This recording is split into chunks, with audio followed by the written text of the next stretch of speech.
Right, with Wellington Chairman Kevin Oakes, we're doing a monthly roundup. This is actually a 2 monthly roundup, we didn't do one at the start. But we're talking after a 3-0 home victory against Lordswood in Skeffel Premier, Kev. I think that's a 7-game unbeaten. We're still in the FA Vars. So how do you think it's going for the first couple of months at this level? Yeah, really pleased. I didn't know what to expect. I didn't really set any expectations. I made that quite clear to Dan and a few of the senior players that with the revolving door in the summer, realistically, one team goes up, one team goes down. We should be in a pretty safe place as long as we perform, don't do anything stupid.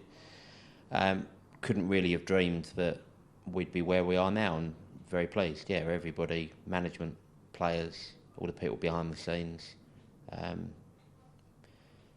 Fantastic so far. Long may it continue. We had loads of players at the start of the season, Kev. We seem to have like 35 players, but it seems to have been thinned out now. A few gone on loan, a few gone. Another couple of players coming. You happy with the way the recruitment and that's been going?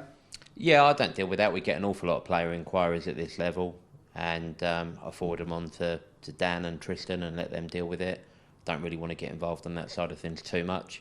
Nice to be a little bit involved because it's my club, and you want to get to know people and you want to enjoy it. But picking the team, picking the squad, working out who's good enough, who's not good enough, who plays, who doesn't play, that's nothing to do with me. And I think, in fairness to the management and the players as well, first couple of games, nobody really knew who the standout players were. We've got enough quality players. We've got almost 2 players in every position, which is a nice problem to have. But first couple of weeks, working out who fits in where was really difficult. And now that the dust has settled, people have got to know each other a little bit better. A bit of team spirit's coming, and we look like a really good, solid football inside now, as opposed to a collection of individuals, which to some extent was inevitable at the beginning of the season. So now it's all bedded in. Yeah, we're looking good. We're in the FA competitions this year. Yep. We went out the FA Cup in a disappointing performance at home, but we've done well in the FA Vars and we're still in it. How do you feel we've done in the Cup competition so far? I think the FA Cup game is the only game that I look back at and think, we didn't really do ourselves justice. Every other game that you look at the game as a whole, we've been involved and we've deserved something from it. FA Vars, we've had 2 games against Erith Town. I think overall we deserve to get through that tie. And then obviously we've gone down to Arundel, really good day out, and put in a brilliant performance and won big. And we're looking forward to Erith and Belvedere on non-league day in 2 weeks' time, which will be a good game. It's a good day for non-league football. Be a good occasion for our club. Bit of money at stake for the club, which helps.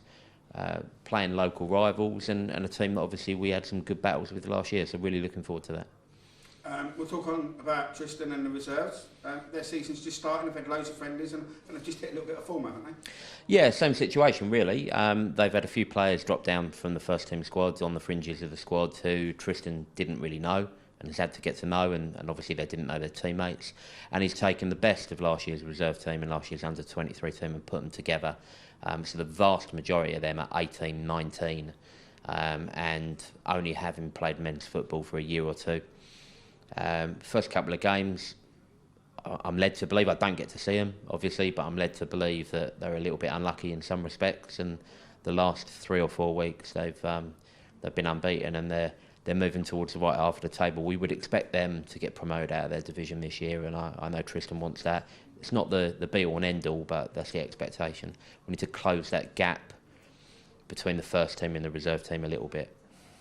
And I've noticed this year there's been quite a bit of coming and going between the reserves and the first team. Yeah. Are you happy with the link up, the way the 2 teams are working together, Tristan and Danny?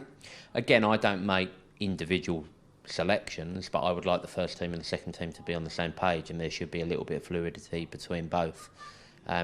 It's really pleasing to see reserve team players, the people that are playing very well week in, week out, stepping up from the reserve team to get starting 11 places or bench appearances for the first team.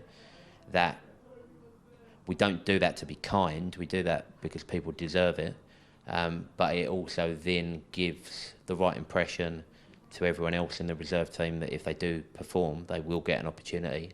So well done to those boys. But the ones that have stepped down from the fringes of the first team to the second 11 have, without exception, turned up with the right attitude, you know, not thinking that they're too good for reserve team football. They've turned up, they've done their job and put a shift in for the benefit of the club overall, not just for them as individuals. So everybody that's moved in one direction or the other has done exactly what's expected of them, and I think that comes from good management, but also recruiting players with the right kind of attitude. So management and players, full credit to both groups. Youth teams, we've still got 2 youth teams this season? Yeah, under 15s and under 12s. So the under 12s is still non-competitive. They play 9v9. Their season only began last weekend. Some of the under 15s who have got the misfortune of me coaching them at the moment. But yeah, in with the club ethos really, that everybody there, there's